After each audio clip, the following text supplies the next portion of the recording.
Buenas noches y bienvenidos a un nuevo video. Hoy vamos a reaccionar a otro video que es de, según creepypasta de Halo Neighbor. Halo Neighbor, a los que no sabéis, es un juego donde, hay un vecino y tenemos que descubrir los secretos. Y justamente hace unos días salió el juego, el juego final. ¿Qué pasa? Que no lo pude comprar porque no tengo la consola y no sé si está para Wii U. Pero si está para Wii U de Hello Neighbor, pues lo que haré es subirlo al canal. Pero que, en el juego final, que hay 4 alfas y una beta. En el juego final, que lo que trata es que somos unos niños. Bueno, aquí es la historia. Vamos. El error que marcaría de por vida a aquel niño que jugaba en la calle fue patear su balón muy fuerte. Si no lo hubiera hecho, nada empezamos como unos de niños esta historia hubiese sucedido. Que estábamos jugando en la calle, como le están diciendo. Y luego que vemos unos gritos, escuchamos unos gritos en la casa del vecino y que aquel niño corrió por la calle para alcanzar su balón, ignorante de lo que se decía en el poblado y que se mostraba en los carteles de Se Busca. Decían que había alguien que secuestraba a los niños y que nunca más se volvían a ver.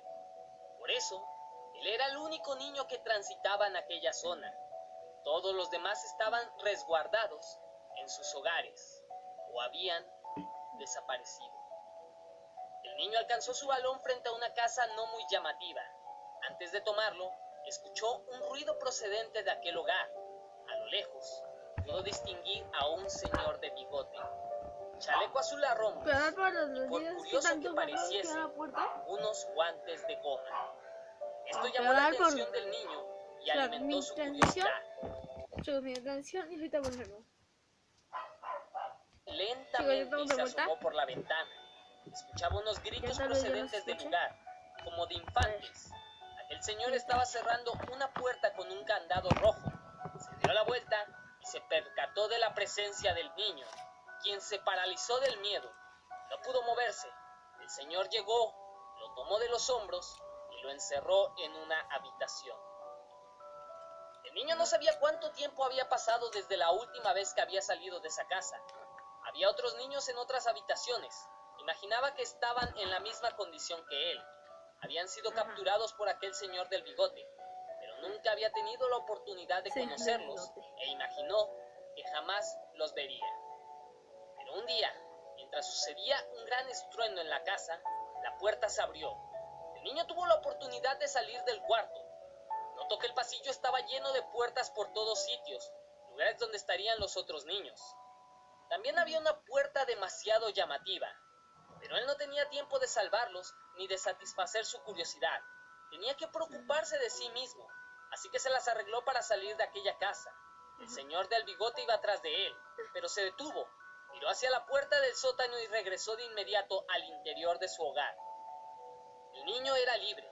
Llegó a su casa. Su apariencia andrajosa alarmó a sus padres, quienes preocupados le habían preguntado que dónde había estado la última hora. Estas palabras confundieron al niño. Él les contó que llevaba más de un mes prisionero en la casa del señor del bigote, pero sus padres rectificaron que el niño solo había estado desaparecido por una hora. El niño no pudo insistir. Sus padres atribuyeron a que todo lo que él decía era un temor por lo de los niños desaparecidos de ese pueblo. Por ejemplo, con el Valle 100% jugo de naranja formas parte de una cadena de bienestar.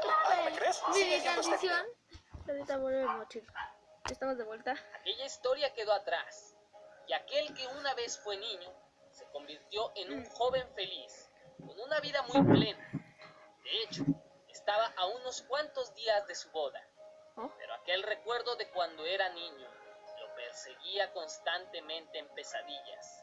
Así que un día decidió regresar a ese pueblo de su infancia, a ver si aquello que había vivido ¿Era verdad o era mentira? Llegó a su antigua casa. No pudo evitar sentir nostalgia. Miró una fotografía de cuando él era niño y sonrió. Miró hacia enfrente, la casa del vecino, la cual estaba completamente destruida. Apenas quedaban vestigios de lo que alguna vez fue. El sujeto se acercó al marco de la puerta, que era lo único que seguía en pie de aquel lugar. Mientras, desde atrás, una sombra lo miraba fijamente. ¡La sombra! El joven miró el lugar y vio lo que alguna vez fue la entrada al sótano. Aún sentía curiosidad por ese sitio, pero mejor decidió darse la vuelta, regresar a lo que alguna vez fue su hogar. Se acostó en el sofá y mientras miraba su antigua fotografía, chicos, que no se aprecia porque está. Cuando despertó el lugar se notaba diferente. Ya está. Su casa parecía igual a la de hace 14 años. El joven miró desorientado y ubicó rápidamente la casa del vecino. Se veía muy grande. Chicos, este es el acto 3, casi 6 pisos de altos. Se veían no vías, estaba, plantas, que era todo un sueño el acto un 3. sinfín de cosas que no eran propias de un hogar. El joven se acercó a la casa y vio al vecino Bigotón, aquel hombre quien por mucho tiempo fue el causal de sus pesadillas. Y su hábito no había cambiado, pues acababa de encerrar a un niño en la habitación que conducía hacia el sótano. Aquel joven no iba a permitir que aquel sujeto siguiera con lo suyo. Esta vez liberaría a todos los niños de aquel monstruoso hogar. Con determinación, el joven entró nuevamente a la casa del vecino. Apenas entró al hogar, un recuerdo inundó su mente. El vecino había sufrido un accidente. Había chocado contra una camioneta. Se arrastraba como podía para llegar a su propio vehículo. Al parecer, había alguien más en el coche. Sí son verdad que salían en el juego el sujeto final. no supo por qué aquel recuerdo lo había asaltado, pero tenía que preocuparse por salvar a los niños del sótano. Aquella casa, en vez de parecer un hogar, parecía una especie de juego de feria, pues tenía que hacer cosas raras para abrir cada puerta, desde colocar maniquís en determinados lugares, buscar llaves y un sinfín de sinsentidos. Después de pasar todo esto, había conseguido lograr alcanzar la puerta del sótano. Chicos, eso es del Alpha 1. En ese momento, otro recuerdo apareció en su mente. Imagen de la puerta Esta vez el vecino estaba en el hospital. El doctor salió y negó con la cabeza. El vecino preguntó por algo más. Y el doctor cayó de rodillas mientras lloraba. El chico dejó de ver aquel recuerdo. Se tocó la cabeza. Le dolía bastante, pero tenía que seguir adelante y salvar a los niños. Así, bajó al sótano. El largo pasillo con muchas puertas era visible. Así que el chico se dispuso a abrir la primera cuando volteó y vio al vecino. Este se sorprendió al ver a aquel chico en ese lugar, así que corrió hacia él. El joven huyó tan rápido como pudo. No tenía oportunidad de abrir ninguna puerta si el vecino estaba ahí. Un tercer recuerdo surgió. El vecino había detenido su auto nuevo a mitad de la carretera. Se bajó del vehículo, se dirigió a una señal de kilometraje y se puso a llorar. Desde atrás, una sombra lo observaba.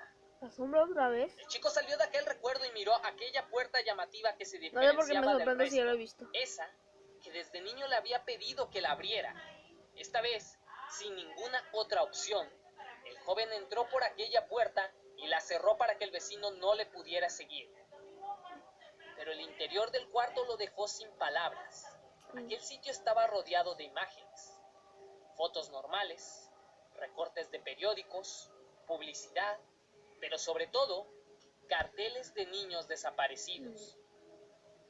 Examinando más de cerca cada uno de ellos, empezó a sentir algo extraño dentro de su ser. Lo primero eran las fotos normales donde estaba el vecino, o al menos eso parecía, pues en todas esas fotos estaba recortada la cara del vecino, pero aquellos guantes de goma eran la prueba de que era él sin duda. En varias de las fotos, el vecino estaba con una chica.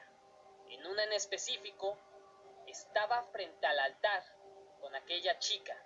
Y así, había un montón de fotos del vecino con aquella misteriosa mujer. desde las que involucraban viajes, como París, Japón, Londres, hasta las de donde aparecían trabajando juntos. Luego estaban los recortes del periódico. Mostraban a aquella chica, quien aparentemente había sido la esposa del vecino. Había fallecido en un accidente de tráfico, junto con su bebé al cual iba a dar a luz. El doctor había confirmado que ninguno de los dos había sobrevivido. El chico miró con tristeza aquello. No imaginó que el vecino tuviera una vida tan triste. En ese sitio había un diario. El chico lo tomó y comenzó a leer. Después de estarlo leyendo por un tiempo, el chico tiró el diario. Lo que acababa de leer lo había dejado muerto de miedo y a la vez le había hecho entender todo lo que estaba pasando. El diario relataba que el vecino, tras perder a su esposa, empezó a trabajar en una máquina para resucitarla. Y lo logró, pero su esposa había regresado en una especie de sombra monstruosa, la cual buscaba con desesperación a su hijo que no pudo nacer. Y por ese motivo, la sombra salía de la casa y se alimentaba de los niños. El vecino, preocupado por esto, logró encerrar a la sombra, pero su poder crecía con el paso del tiempo, logrando siempre escapar para devorar niños. El vecino vio que la única forma que podía hacer para controlar a la sombra de su esposa era tener a los niños en aquella casa. De esa forma, la sombra solo los contemplaba sin hacer nada más. Por eso, el vecino secuestraba a los niños. Así al menos los salvaría de ser devorados. El chico dirigió su mirada a los carteles de desaparecidos y luego, al final del pasillo, vio a la sombra, quien se abalanzó contra él. El chico corrió y salió de ese lugar tan rápido como pudo. Tanta fue su carrera que se golpeó en una puerta, la cual se abrió por el impacto. El chico se puso de pie y vio a un niño salir de la habitación de la puerta que se acababa de abrir. Aquel chico era él mismo. Rápidamente el joven se ocultó tras de una puerta y miró cómo su yo de niño miraba el lugar. Veía las puertas como si quisiera salvar a los demás, y luego observó con curiosidad la puerta llamativa. Pero aún así, el niño corrió para perderse por el pasillo. Pero la sombra iba tras de él, así que el joven salió de su escondite y detuvo a la sombra con sus manos. El niño no se percató de esto. Salió del sótano sin problema alguno. Cada vez la piel de la sombra calcinaba las manos del joven, quien estaba a punto de ser devorado por la sombra. Hasta que llegó el vecino y tomó... Con el Valle 100% jugo de naranja formas parte de una cadena de bienestar. ¿No me crees? Sigue viendo este video. No te creo. Sombra. Hasta que llegó el vecino y tomó a la sombra mientras que le dijo que escapara. El joven hizo caso. Mientras el vecino le salvaba la vida, el joven salió huyendo del hogar. Mientras, el vecino lo miraba con gran nostalgia. ¿En serio él? Él es el vecino. Que nunca... El chico despertó. Se encontraba en el sofá de su antiguo hogar. ¿Todo aquello había sido un sueño? Sí, se dirigió al hogar del vecino para averiguarlo. El sitio seguía destruido por completo. El joven sintió algo extraño y notó que sus manos estaban completamente quemadas. ¿Qué había pasado realmente? Miró al piso y vio los guantes del vecino. Los tomó y se los colocó en sus manos heridas. Después de esto, regresó a su antigua casa para seguir desempacando. Y mientras guardaba lo de su equipaje, una foto se cayó. Era la foto de su actual novia, una chica que era idéntica a la esposa del vecino. ¿Qué? Así que el chico es el vecino. Entonces, esa es la historia del vecino. El joven se salva a sí mismo de niño. Chicos, lo voy a dejar aquí, ya no me queda nada de grabación. Espero que se haya gustado muchísimo. Dale, suscríbanse, compartan sus amigos y todo eso. Muchas gracias y nos vemos en videos. Chao, sí, ya.